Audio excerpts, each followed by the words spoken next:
Welcome to this week's episode of 5 Questions With. I'm Lee Blanchflower and my guest today is Chris Reeve of Chris Reeve Social Media. Now Chris, I follow your content with enthusiasm. Your social media posts are extremely engaging. So if anybody watching hasn't had the pleasure of either meeting you or following you online, could you give us a little introduction, tell us a bit about yourself, your work and your business? Hello, my name is Chris Reeve. I'm the Managing Director of Reeve Social Media, and we specialise in purposeful social media content that creates impact. Put it simply, I love helping local people achieve their dreams through the power of organic social. It is incredibly rewarding, and the impact that we've had for multiple businesses over the years of all shapes and sizes has been an absolute joy and one of the greatest privileges of my life. Outside of the 9 to 5, I wish it was just a 9 to 5. I also have a little bit of a media career going on. So I'm the co-host of a big football show called The Scrimmage on BBC Radio Norfolk. And I also co-host Talk Norwich City as well, where we chat as fans very emotionally about the various trials and tribulations of the yellow and green world of Norwich City Football Club.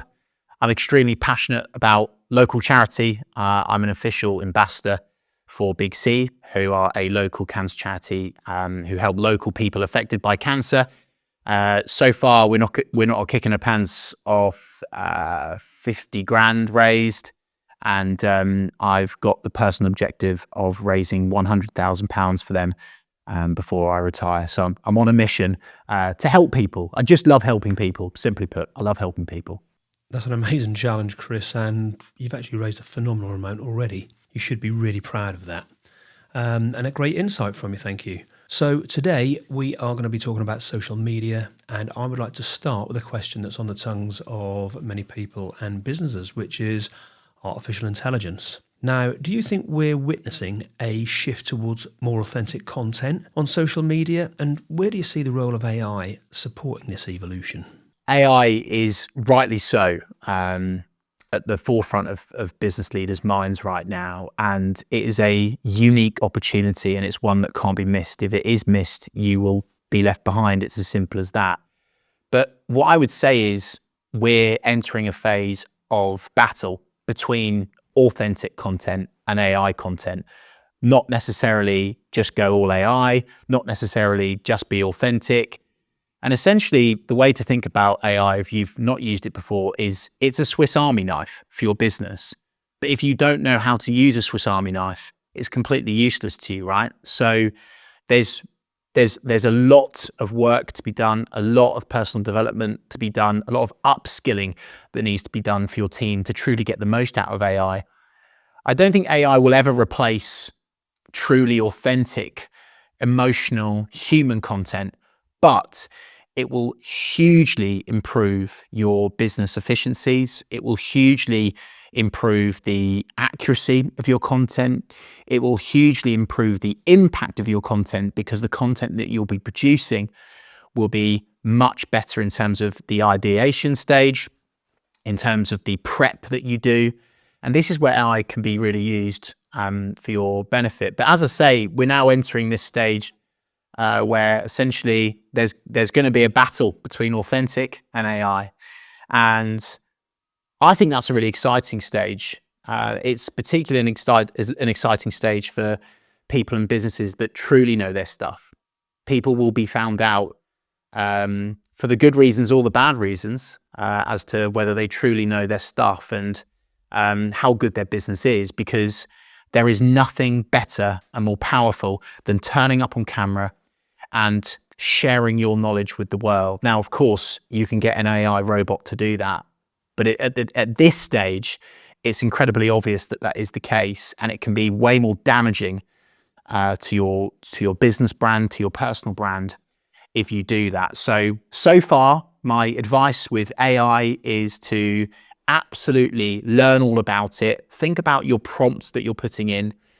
the better prompts you put into AI, the better the product will be out the back end. If you're giving it rubbish, you're going to get rubbish out of it. And think of it as a Swiss Army knife, not something that you should just use to botch your marketing, to botch your business, to cheat your way through, because people will see right through that. I agree completely there, Chris, and I think we've got a very interesting future ahead of us as technology continues to push these boundaries.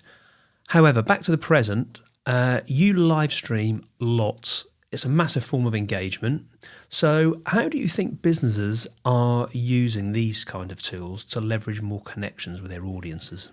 Live streaming is a absolutely huge, huge opportunity for businesses. It's a huge opportunity for people in general. And as many of you will have already realized and observed and seen in your own feeds, regardless of the platform, is that people don't need to live normal lives now doing boring jobs that they hate. They can simply set up a camera and start making money through TikTok lives. And live streaming is particularly profound because of the connection that you can have with your audience, with your customers. And that word community is thrown around as a bit of a marketing buzzword. But actually, if you can truly harness, create, build, and continue to nourish and look after your community, whether that's your community of customers or your community of fans or followers, you can completely enrich your life or improve your business revenue off the back of that. There's nothing as powerful as live streaming that builds community. It is so good. You can talk directly to people. I'll give you an example on my Talk Norwich City podcast that we do. We do a watch along, which is essentially goggle box for football. And just this week, I looked over at top left where we can see the number of people watching. And there was over 7,000 people watching. Now, our YouTube channel has 25,000 subscribers. In the world of YouTube, that's not a lot. It's not a lot. And for 7,000 people to be sitting there watching it live is incredible. Businesses now are actually getting so much off the back of actually selling on live streams as well. So in terms of the commercial benefits as well, it's huge. So if you've not jumped into live streaming yet, I cannot recommend it enough. And just keep it simple. I'm a big believer in making social simple. Turn up, talk about what you do, how you help people, talk directly to your community, respond to their questions on the live, and you'll see not only an impact for your business brand and your brand awareness and your reputation, you will sell more products and services off the back of it. So expanding on that question, Chris, personally, as a content creator for other businesses, I find it incredibly uncomfortable jumping in front of a video camera. I mean, photographs I'm fine with, but live streaming gives me this whole imposter syndrome that I just shouldn't be there, because whilst I have an extensive knowledge of video, photography and podcasts, I struggle to kind of translate that into live streams, because I genuinely think that people will be almost embarrassed watching me. I mean, how do you think people can overcome that scenario? So overcoming the fear of video in general, not just jumping on live stream, is something that more and more people need help with. And so if you're one of those people, first of all, you're absolutely not alone. Second of all, it's a challenge that so many people struggle with. Business leaders that are managing multi-million-pound corporations are struggling with this, right? So first of all, be okay with the fact that it's tough. And the reason why I've got good at it over the years is I've done the reps. And for those of you that are into your fitness and into your gym, the only way you improve in life is doing the reps. And social media marketing, getting in front of camera, doing video content, it is a mindset game. It's not just the tools, the techniques, all of the geeky stuff.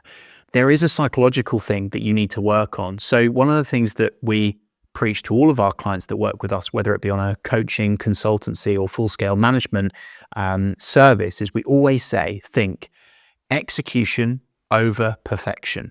And whilst you're not laying down a brick online, your competitor is. So make sure you're getting those digital touch points out, and make sure that you've got that mindset of being agile, learning as you go. And the only way that you learn is through split testing and putting stuff out there and getting feedback from your audience. You must get into that mindset. Execution over perfection. Be okay with the fact that other people struggle with their confidence on camera too, and do the reps. I would highly recommend that you work with someone, hey, like Lee from Blanc Creative. I would recommend that you work with any other person that's behind the camera that's able to ask you a question that you can respond to, so it feels like an authentic conversation. And often I've found with our clients that when you're having an authentic conversation on video and you're not overthinking it, like this isn't planned or polished today, I'm simply just asking the questions, and that will be what works best for every single social media platform. Long gone are the days where you need to read from this script and be perfectly polished and be like this well-oiled newsreader. And this is the challenge, and I guess the contradiction with social, is that the reason why I believe people struggle with getting themselves out on video is comparison. They're looking at everyone else out there and thinking, oh, blimey, they make it look easy, it's so smooth, they're comfortable. Well, they've probably been doing it for a long time. They've probably invested in someone to film, to ask questions, but you can do that, because I was like that and other business leaders are like that too. So my response is action. Be brave and you will see the benefits. Again, this isn't just about building your personal brand or just kind of looking good. The commercial impact as a business leader with getting yourself on camera is absolutely incredible. You must take that leap of faith as soon as you can.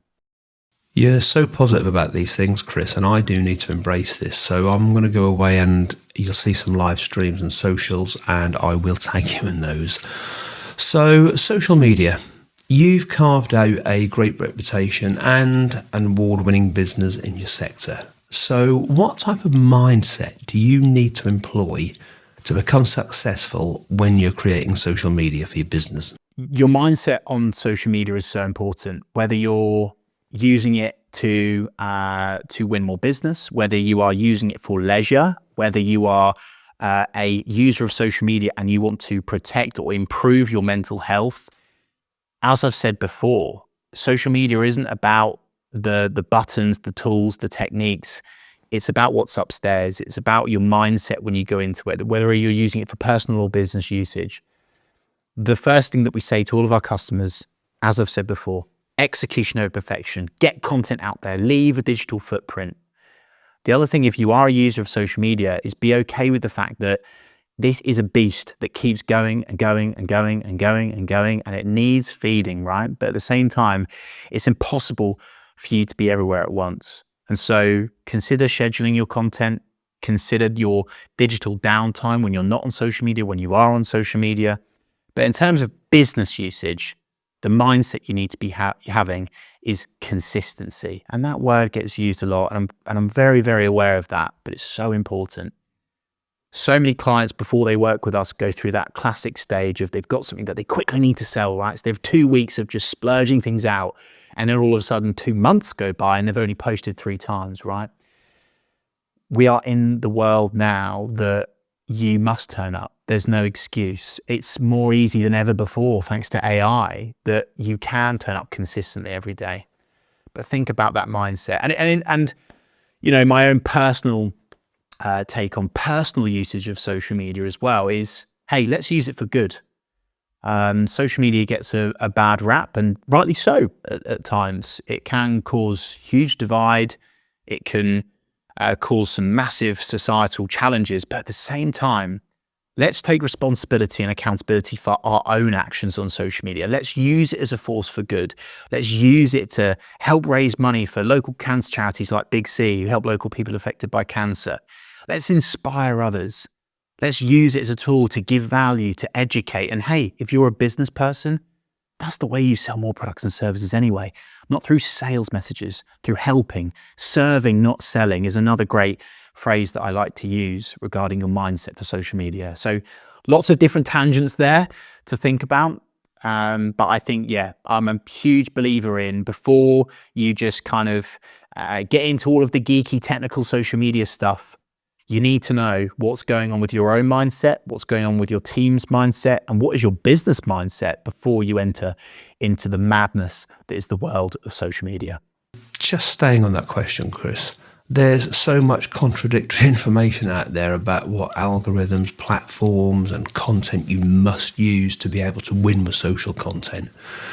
It's so time consuming to learn these things, such as even learning how to correctly schedule content, what type of content you should be posting. So, with a shameless plug, how can you help clients who need help? And is there a type of business that you engage with? Or Well, look, in terms of how Reeve Social Media can help you, there's 3 core services that we have. One is one-to-one coaching. The reason why I love that is the accountability. Sometimes it can be the headmaster's office, but that is what makes the difference. It's over a 3-month period, an hour a month, and we make progress. So that's one way we can do that. And that's for any platform, by the way. Then we have consultancy. The aim of the game here is to get your team in one room. It looks like a half day. There's Q&A, there's workshops, and we work through specific challenges that your organization might have with social media. We get your team hyper engaged so they can become a key person of influence on social media too. Then our third service is the full-scale social media management. Now, this is for businesses that know the power of social. They know that they need to be focusing on high revenue generating activities. They don't need to get bogged down in the everyday of the messaging for social media, because simply put, if you have the right help and advice, you have an agreed yearly, monthly and weekly top line strategy that is in line with your commercial objectives, you create your content off the back of that, you schedule it, and you get consistent and you get live. And so that's how we can help people. But hey, in terms of industries, by design, because I love helping people of all shapes and sizes and backgrounds, there's no specific industry. And as I say, it's by design because I love helping people. So look, if you're watching this now, if you're listening to this back, feel free to message me anytime, because I just love helping people. And there's 3 services there, regardless of your particular budget at the moment, that you can really capitalize on to make sure that you really get the most out of social media for your personal usage and also your business usage. Now, Chris, I know this next question is going to bring a smile to your face for one reason or another. You are what I consider to be, if I dare say it, a social media influencer. Now, certainly within the Norfolk business community, no matter who you speak with, you're known, you're online everywhere, you're regularly presenting your content to large groups and individuals, you're podcasting, you're on video casts and you're live streaming. You have a presence everywhere. So what do you think it takes a person to become a key influencer on social media? And do you consider yourself to fall into the influencer category based on what you see streaming online from a day-to-day basis by people? I hate the word influencer. It's a really cringy term, isn't it? And it's one that I still think we're transitioning from, and a lot of business people are rightly also cringed out by that. And so I kind of like to shift that even away from personal brand to either a thought leader or a key person of influence. Now, one of the best ways you can make a quick difference to your marketing, to your social media and the impact of your social media activity is by really delving into the world of developing yourself as a key person of influence for your industry, for your genre, for your sector, whoever you are, whatever you're trying to achieve. We are no longer in the days of hiding behind a corporate brand. You can do that, of course you can, but it's 2 out of 10. It's not good enough anymore. You need to get yourself out there and you'll see a huge impact from that. In terms of becoming a key person of influence, regardless of the sector that you're in, you have to turn up consistently. You have to serve, not sell.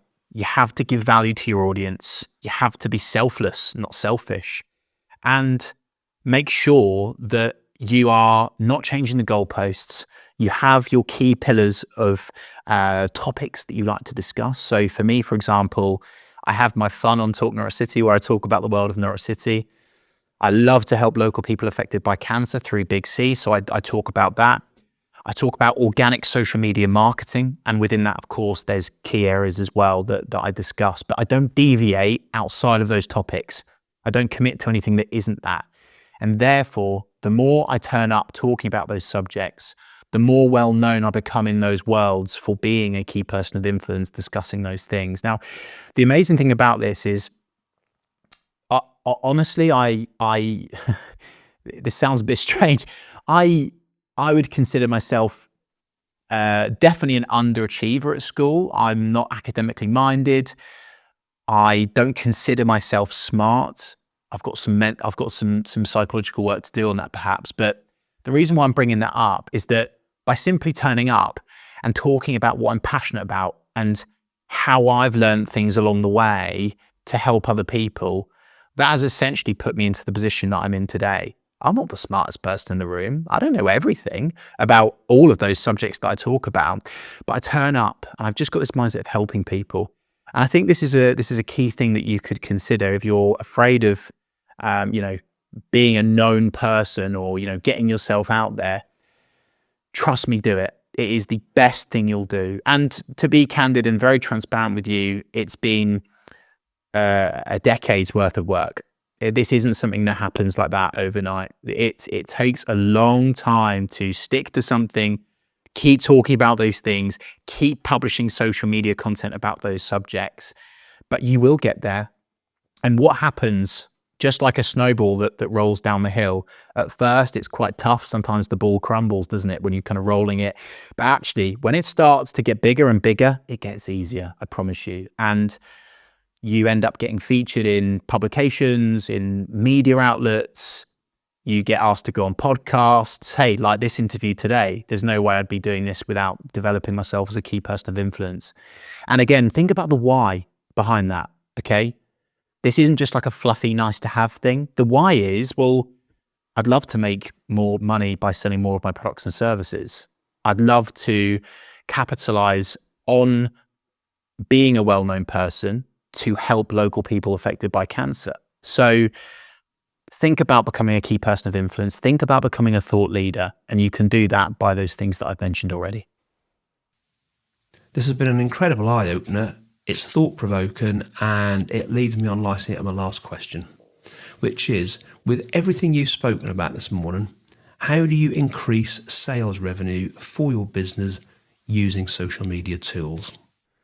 So increasing your sales revenue through social media is a question that I get all of the time. And I'm really pleased that that's the case, because it is absolutely essential. And I think it's such a shame that so many businesses are falling for the vanity metrics trap. They are seeing likes and followers as progress, as something that means something for their business. And of course, that stuff helps with credibility, but is it converting into customers for you? Is it creating commercial revenue for you? Quite often the answer is no. So there's some key areas that I would certainly consider implementing if you want to see your sales increase on social media. First of all, you must get into that mindset of turning up on the key platforms that your audience are hanging out on. Think about when they are spending their digital downtime on social media too. So posting when they are more likely to be online, not when you can be bothered to put something out on LinkedIn. So that's something. And I think with consistency and turning up, you have to have that mindset of the fact that there's 7 touch points on average before someone makes a purchasing decision. So if you've got that mindset and you know that you've got to turn up, things start to improve straight away from that. Of course it takes time. But you must turn up. The next thing is having the foresight and a mindset with your social content that you have to serve and not sell. You have to be selfless. You have to help people. You don't need to drive them down a click funnel. You don't need to be so smart all the time and throw industry jargon at them and acronyms that they don't understand. Talk in your customers' language. Talk in your audience's language, and give them what they need in that social post. People are now searching through social to solve their pains, problems, and challenges over Google in a lot of instances. So it's more important than ever before that you have that mindset of serving, not selling, giving people all the answers within that social post, whether it be a video or some copy. Make sure you do that too. The third thing is turning up on video. being your authentic self and making sure that you are talking to your customers in that media. It is more important in this world of fake AI, roboty nonsense that you share your knowledge with your customers, with your clients, and help them, but help them on video, because that is the type of social content that is more impactful and also performs better within the social media algorithm. So those are just 3 ways in which that you can improve your sales on social media. But let me tell you, there's at least 25 more. And if you want to chat with me about that, I'd be more than happy to geek you out about it sometime. Thanks for those really expansive answers, Chris. I think you will have helped a lot of people, including myself, with the things that you've said this morning here on this episode. Now, before we finish, I always like to ask one last question. And yours is, if you could transport yourself into the lead role of any film ever made, what would that film be and why would you choose that character? I think you might laugh at this answer. So if I could transport myself back in time to any movie character, it would have to be Superman, because of course my name is Christopher Reeve. Of course, the name of the actor, I'm certain my mum and dad weren't in a good headspace when they picked my name. But look, I have to pick my namesake. I have to be Superman because I love saving the day for people. I love saving the day for them, whether it be through raising money for Big C, the cancer charity, whether it be saving the day for them on social media, whether it be giving them that help, that advice, that support they need to take that leap to achieve whatever they want to do in life. So for me, perhaps a cringy answer, but my response is I'd be Christopher Reeve, myself, Superman. If people want to reach out to you, they want to get in touch directly, or they want to get involved in the Big C charity, can you let everybody know how to contact you directly or the charity? So first of all, ask yourself the question, can you make a difference? We know the answer to that is yes. And if you've never done any fundraising before for a local charity, it is one of the most fulfilling, at times life-changing things that you can do. You can email fundraising at big-c.co.uk and you can just select Big C as your charity of the year if you're a business. Or look, head my way and ask me questions and I'll happily steer you in the right direction. In terms of social media marketing, if you're one of these people that are scratching your head on social media thinking, I don't know what the hell I'm doing. Well, look, you know where I am. I'm on social media, particularly prevalent on LinkedIn. Feel free to drop me a private message with any of your challenges. There is no silly or stupid question. Trust me, I've had it all over the years, over the decade plus that I've been in the game now. So message me anywhere, anytime. I love helping people and I would love to help you too. I've really loved speaking with you this morning, Chris, and hopefully we can do this again in the future. Thanks for coming on the episode. Thanks a lot. It's been fantastic.